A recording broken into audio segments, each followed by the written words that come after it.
Welcome to the Win, Make, Give podcast, season 2.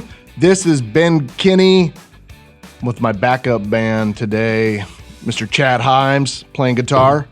Dang, I was going for the percussion moment there, Ben. You didn't tell me I was on the guitar. Bob Stewart playing drums. Oh, and Dave in the background playing silent.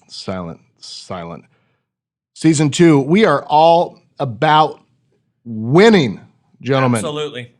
That's what we're talking about. We're interviewing winners. We're talking about winning. We're coming up with strategies so that we can win more. And here's why. We are tired of things happening to us, Chad. Yes. What is something that happens to us? COVID. It happened to me. Apparently, Chad Himes caught COVID in circa 2015, yes. Prior to it. COVID-15. Yeah, he had COVID-15. Ever existing. No, that's not what I'm talking about. What is something that we say happens to us? You know, in my 20s, Ben, money happened to me. It just happened to me, right? Like I'd earn it and then I'd spend it and it was just happening. Yeah, or you would have a money problem. At that age, most likely it was your car broke down. I remember I had a money problem. Money happened to me, and the clutch went out on my old Toyota 4Runner. And I did not have enough money to pay somebody to install it. So I had to figure out how to install a clutch into a 4Runner in my yard, laying in the dirt and the grass and the mud. And it took me 4 days. And that's where I first learned the value of time over money, because I could have just worked for 2 extra days that week and made enough to pay the installer. But other things that happen to us, if you don't take control, health happens to us. Absolutely. Right? Chad, you got a whole series of episodes on the 15-Point Plan podcast talking about how health and happiness is something that can happen to us. A business is something happens to us, like business is good or business is bad. Got a message from one of my partners today that says, gosh, do you ever feel like quitting? And I said, yeah, every day. Sure. Sometimes business are things that happens to us. Relationships happen to us. Relationships. Personal and business relationships. Yeah, and these are things that in many situations we cause. Now, here's another question I want to ask. Do you want to have an average or ordinary amount of money, Chad? No. No. Chad wants a boat with his flippy floppies. No. Bob, do you want to have an ordinary or average relationship with your bride or your children? No. Absolutely not. That's why a lot of people have a practice wedding.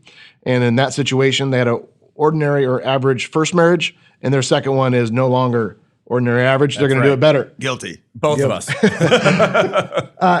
Do we want to have ordinary or average health? Definitely not. No. Bob and I do, maybe. Debatable maybe. in this room, I guess. Yeah, I definitely do not want to have an ordinary or average business. No. Here's what I did. One of my favorite, well, I'll ask you guys a question. What was one of your favorite board games growing up? I love Monopoly. Risk was another one that I loved. Good ones. Monopoly, yeah. The game that never ends, Chad? I liked Risk and Sorry. I like just knocking the people off the board and all that. Yeah, that was a good one. Oh, I liked, you remember the Operation one where you have to pick the hearts out and you couldn't touch the sides? Yeah, he's got brain freeze now. They've added brain freeze to Operation since we've grown up. Oh, that makes sense. Yeah. That makes sense. Here's one that I loved. Shoots and Ladders. You know what's so funny? I just got that game in my house. I just played it 2 nights ago with my kids. It was you having as much fun as you used to? No. Carter's 3. He if he's losing at about the halfway point, he just knocks the whole board off. Wow. It's a winning strategy right there. I wonder where he got that. There was also a version called Candy Cane Land or something. Candyland. I have that game too. Those are literally the 2 games different. I play with my kids. Candyland and Shoots and Ladders. But Candyland's kind of like Shoots and Ladders because you can slide down the candy cane. Well, no, you go backwards back. when you get certain, you could pull the candy cane out of there and you got to go to wherever the candy cane is on the board. So you do end up going backwards, like on Shoots and Ladders. When you hit a shoot, you go down and you go back. Yeah. Okay. So here's my point. There was a point to this? I drew a Chutes and Ladders board game visual on what winning looks like.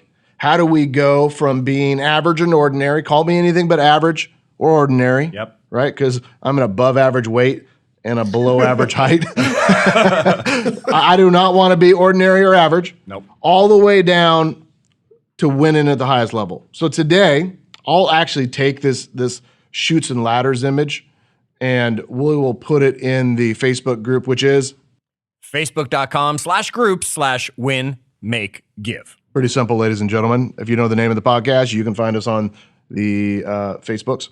I will put this image on there, our Chutes and Ladders game. Maybe we'll make Josiah make it a little bit prettier, something like that. But anyway, follow along. If you're sitting in your life at any point and you're saying, you know what, I'm tired of being tired. I am tired of being broke. I am tired of having a crappy business. I'm tired of being in this mediocre to poor relationship. I want to change something. This is the recipe for you. This is how to win in a roadmap, so to speak. Okay. We might even call this the winning roadmap. I don't know. We might have just coined that term right here live. Okay. Dave, write down like a time, a date, something. Can you memorialize this for us? Okay. Trademark. Okay. Starting square of your Chutes and Ladders game, you're average and ordinary in some area of your life, but you want to change it. So we're going to talk about this. The first step as you roll across this board game that we're designing in real time, the first stop is the little box that says self-leadership. Self-leadership in my mind is we need to focus on improving ourselves before we spend too much time and energy complaining about other people or the rest of the world.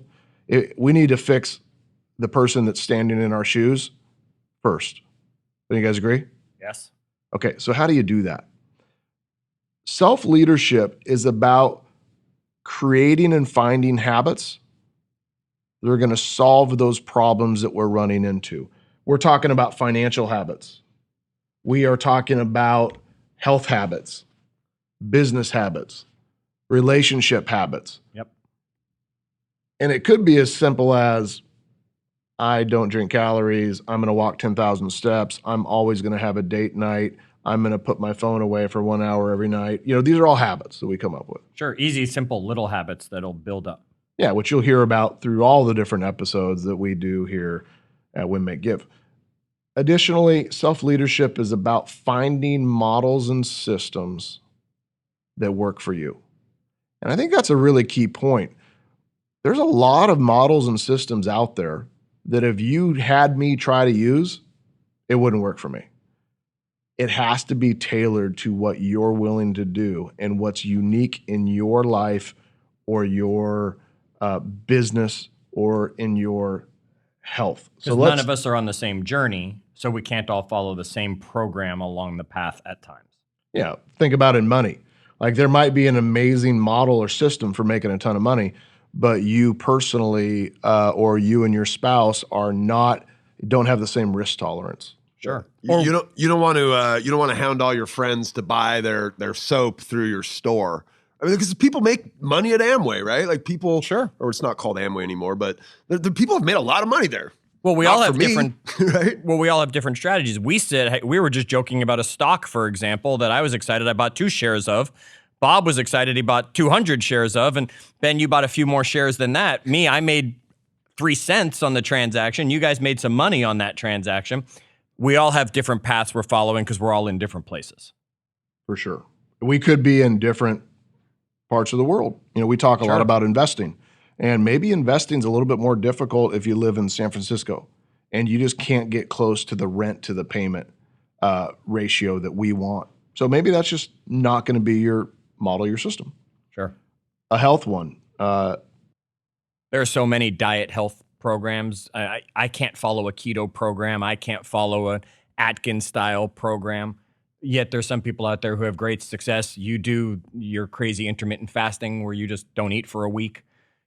Different plans for different people depending where we are. Yeah, I've coined that the Jesus diet, actually. Yes. 40 days and 40 nights without food. Like you can weigh whatever weight you want, Bob, if you just say, I'm going to follow the Jesus diet. Walk across the desert and not eat. From the dead, too, because that sounds dangerous. Anyway, take a second. Think about or write down what are some habits or some models or systems that you need in your life to improve you. Well, here's the next step in this roadmap. If you've been successful at creating habits, models, or systems for yourself, then you earn the right to lead others. Okay.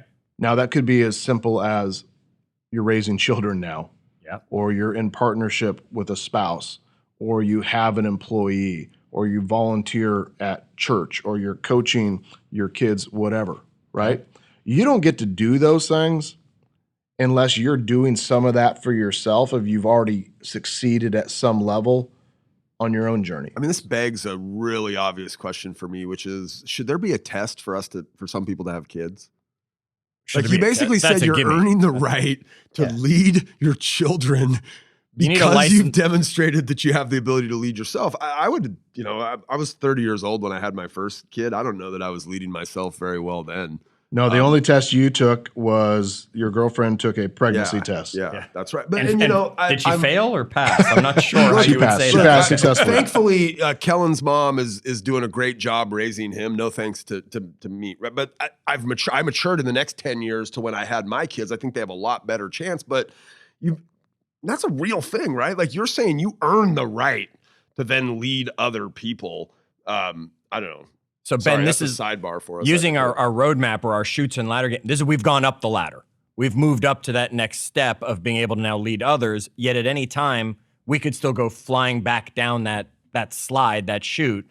If we fall off these habits, these models, these systems that we've fallen, we could actually lose the opportunity to lead others as well. And a lot of people do, because they prematurely get in that position of leadership or mentorship or coaching, and they haven't truly earned it, and things fall apart. But here's, as we look at this roadmap, this is in one area of your life.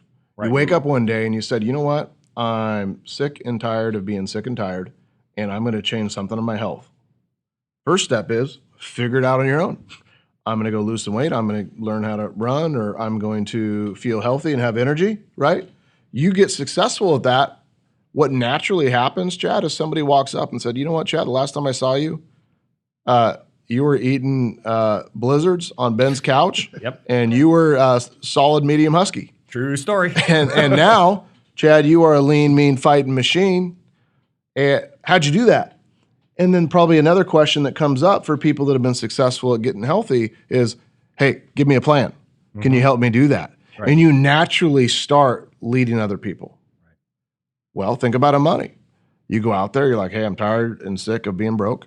I'm going to go fix my finances, or I'm going to learn how to invest, or I'm going to buy a rental property.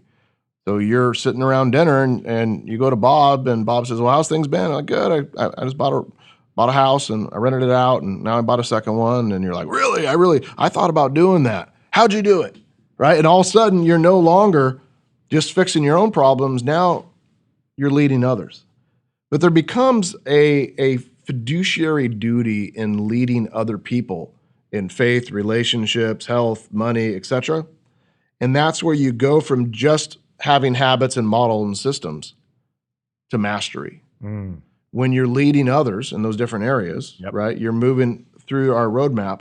You have to make a commitment to mastering the models and systems and having the knowledge that it takes to be able to not just do it, but explain it. Can you guys think of a situation where you actually know how to do something and you're relatively successful at it, but it would be super difficult for you to explain to somebody else how to do that? Yeah. My golf swing, like, I'm not great at it, but I can hit it. I would have a heck of a time trying to explain how somebody would swing a golf club. I don't know if you guys have ever seen me type, but my hands usually come in at like this weird triangle, and I can type without looking at the keyboard, but it's from years of not knowing how to type. I taught myself how to type, but I am definitely not this QWERTY. Wait, do you have your fingers on the F and the J? Like, do you use those? They just float in there, and is I just that why they got those little bumps on those? That's where you're Look at that. Are you kidding me? I did not know that. No. It just floats. It just floats. I have magic fingers, and I just type. I type like Ben. But I couldn't teach somebody how to do that. If I had to go teach somebody how to do that, I'd have to slow down, go back, and really refine my model and my system and make it explainable. Well, we talked about this before in sales, is I became successful at sales through the failures of saying the wrong things enough times that I learned how to say it the right way. Yep. I probably cold called 250,000 people in my life at minimum and door knocked 40,000 homes at minimum. It might be double that, I don't know. It's a lot. So one day I was training this kid and we were selling cable TV door to door. Like you might want to imagine a crappy job, getting people to switch their phone service or cable service or internet, for 25 cents cheaper. That's a crappy job.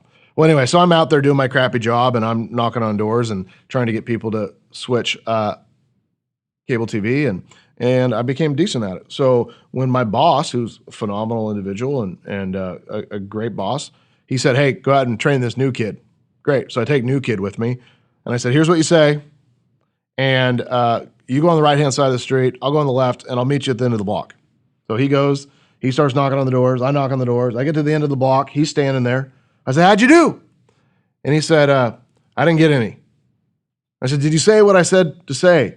And he said, "Yeah, I did." And I said, "It didn't work?" He's like, "No, it didn't work." I said, "All right, this next block, here's what's gonna happen. I'm gonna watch you do it. I'm gonna walk with you and we're just gonna do it together." He said, "Okay." So he walks up to the first door. He walks up and he knocks on the door like he was the police. Like he's like, boom, boom. Sorry, Dave. Boom, boom, boom. Right? He's pounding on it. And then he's like 6 inches away from the door, like looking through the peephole and like looking around the side, like, I don't know if there's anybody They here. just see a huge eye when they look out of their deal. I'm like, gosh, nobody would have opened the door for that, dude. And we go to the next one. I said, "Watch me." I walk up, I knock on the door. Properly. I take 7 or 8 steps back so they could clearly see me from afar. I fold my hands in front of myself and I smile like an idiot staring at the door. And somebody opens the door and they say, "Can I help you?" And I said, "Absolutely, you can." Blah, blah, blah. And I go into my scripts. Right. I didn't realize that I had to explain that you don't knock on the door like the police.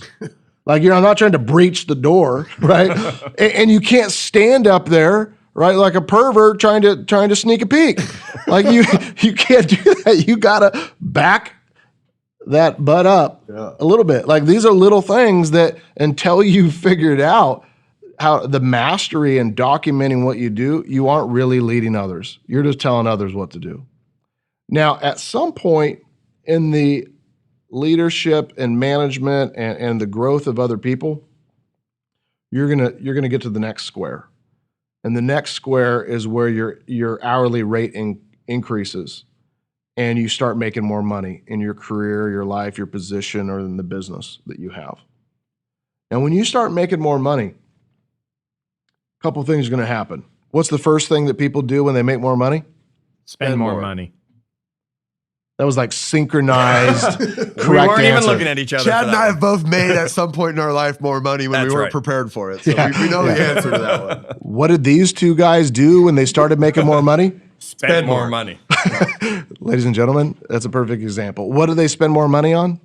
Couldn't even tell you what it was because I don't have it and it was a waste. Cars, Blizzards, stereos, Shoes, Yep. new TVs, DVDs Vegas D- trips. that I don't even need anymore, and I've got. We're over not even going 1,000 to of dive them. into how you spent your money in Vegas, Bob. But we start making more money, and we get to this next level in life, and sometimes that even becomes a worse spot for us because more money creates more pressure, more stress, or we end up with more liabilities or more downsides on a tough month, Yep. right? So at this level, the next thing we need to learn is we need to increase our what, Chad? Our financial IQ, Ben. Yeah, that is our knowledge of our expenses and our incomes, Our net worth, tracking all of that our information. net worth, Yep. how to invest, what we should invest in, all the things that we started covering in the wealth series. Which you can still go to at winmakegive.com/wealth. Ooh, Take what you a- right to the courses and the handouts that come with it. what a nice little tidbit. There you go. We start increasing our financial IQ. We do that by adopting financial and business models and systems and plans. What is my real estate investing model? What is my my profit first model for my business? What is my stock market retirement model and system? What is my saving model? What is my expense management model? What you're seeing is that each step of the board, it requires a different level of models, systems, mastery, and knowledge. And I think what's happening here is we're getting that highway all merging together on this roadmap that you have, Ben, because it could be from your health, it could be from relationships, it could be from business or money that still are always going to lead to income, because it's always going to come to leadership of others in those categories, which will create income opportunities for you. So you might become a health trainer, you might become a marriage counselor or something along those lines, which will bring you more income. It's always going to lead to that more income. You're going to hit this wall at some point along the game. Well, if you're successful at increasing your financial IQ and implementing models and systems around saving, income, investing, then you get to the wealth square. So income becomes wealth. Hopefully. Right. Sometimes income just becomes more pressure and strain, but the goal is that we move to the next piece on the game board called wealth. Now, what's our definition of wealth, Bob? The ability to do what we want with who we want when we want. Sounds pretty good to me. Yeah. What's another word for that, Jed? Freedom. Freedom in a very awkward, weird voice. Part of me wanted to go Braveheart there. Part of me wanted to go somewhere else. So that would have been the worst Braveheart freedom. I pulled back as I was going. I pulled we back. all would have been like, wait, are we following that guy? I don't know. It's like the Muppets reenact Braveheart. Freedom! That's like episode number 4. I want noted of the Muppets getting mentioned. Freedom. That was one of the only cartoons we had when we were young kids on a Saturday morning. You had to watch the Muppets. There wasn't much else on. It wasn't a cartoon. They were actually Muppets. You know what I'm saying? Yes, they were. What do you? So you call it? That's the only. They were Muppets. They were a puppet. That's like Kleenex. What tissue? What is their name though? If they're not they're a puppet. Puppet. Okay. There was also. It was the only puppet show on then. Saturday We are morning. going. No, because there was also. Fraggle Rock. Won't you be my neighbor? Mr. Rogers. That's right, Mr. Rogers. That's not a puppet show. But he definitely He the had king was a puppets all the puppet. time. The king with the trolley was a puppet. know. Dave, don't you know. have got to keep all this because who knows what we're talking about. How did Ben, we get here? us back Did on I do this? would I'm you? sorry. The first cartoon I remember, just as a side note, ladies and gentlemen, Conjunction Junction. What's your your function? Right? Remember that Absolutely. one? Cartoon. No, I'm just I a don't. bill. No. That's Schoolhouse Rock, right I'm there. just a bill sitting on top of Capitol Hill. Yeah, I do remember that. That's Schoolhouse Rock. We watched those in school, right? I watched them on the weekends Again. When I visited- extra credit. Weirdo. Extra when I credit. visited friends because I didn't have power. I didn't get cartoons unless I was at On somebody else. behalf of everybody, I apologize. I mean, look, well, I had 4, 5, and 7 and a grainy Channel 11 myself. So All right, Ben, we went from self-leadership to leading others to creating income. to totally off the rails. Income turns into wealth. And we've gone crazy. What a freaking dumpster fire of a podcast episode. Wealth's purpose is to create what, Chad? Freedom. And Abundance. thank you. Freedom and abundance. Freedom is the ability to do what we want, when we want, with who we want. And abundance is when we have more than we need. And we have more than we need. What do we get to do with it, Chad? Give, Ben. Give and, Create a legacy. which is another word that we say here at Win Make Give, do good. Yes. So the last step in our board of winning is to create a legacy. A legacy is so that we can be remembered after we're gone, so that we can impact people, so that all of our stuff in life actually has a clear purpose. So let's go back. I'm just going to walk us through in one conversation the roadmap to winning. Number 1, you make a decision. I'm tired of being average and ordinary in some area of your life. In order to fix that, you're going to jump into self-leadership. Self-leadership is created through implementing and committing to habits and finding models and systems for whatever area you want to fix. When you're successful at doing that, you're going to attract attention, or you're going to attract people that say, I want to do what you've done, have what you have, or be who you are, and you earn the right to be a leader of others. In order to be a leader of others, you have to understand that it requires an additional layer of mastery and knowledge and additional models and systems so you don't knock on the door like the police. And when you are really successful at leading others, opportunities come to you, whether in business or in life, and that should create income in some way. But income isn't enough, because I have a lot of friends who make a lot of money who still have zero money every single month.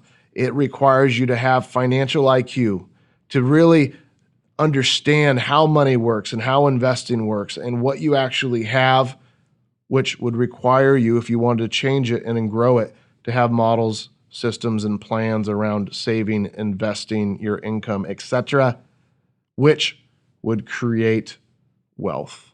Wealth is freedom, gentlemen, and abundance, so that at some point in our life, we can create a legacy for our children or our spouse or our family, our neighborhoods, our communities, the cities, the world, or if you're Elon Musk, maybe for Mars. This is how to win in a board game format, ladies and gentlemen. I hope you enjoyed this gigantic dumpster fire of a podcast episode. Just remember to give us at least one more chance. Come back for the next episode, folks, because we promise you we're going to be bringing you some value and maybe stay a little bit more on track, yet keep you laughing, because we want to make sure you learn how to win, and laughter is an important piece of it. Until our next episode, make sure you share this with somebody, at least someone who has a sense of humor. And until the next one, do good.